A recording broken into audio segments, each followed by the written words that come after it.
पहले पहल तो बड़ा कोई एक रेयर केस सुनने में आता था कि किसी कॉलेज यूनिवर्सिटी में बेहयाई सामने होते हुए पकड़ी गई। अब तो ये आम सी बात है, यहाँ तक के प्राइमरी लेवल तक जो स्कूल चलते हैं उनमें भी ये बात आम हो चुकी है।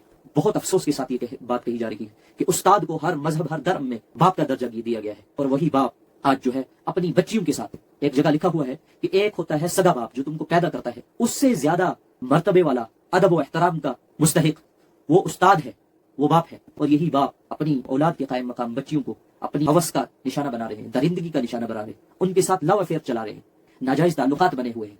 वो बच्चियां हैं, आखिर वो बहक सकती है। उनको नहीं मालूम है कि आगे चलकर उनकी ये हरकतें, ये बेपर्दगी, ये फहाशी उनको किस कदर जो है रुसवा करेगी। पर आप तो बाशऊर हैं। ये तो वेस्टर्न कल्चर भी नहीं है, उस्ताद का अपनी बच्चियों के साथ ऐसे नाजायज ताल्लुकात बनाना।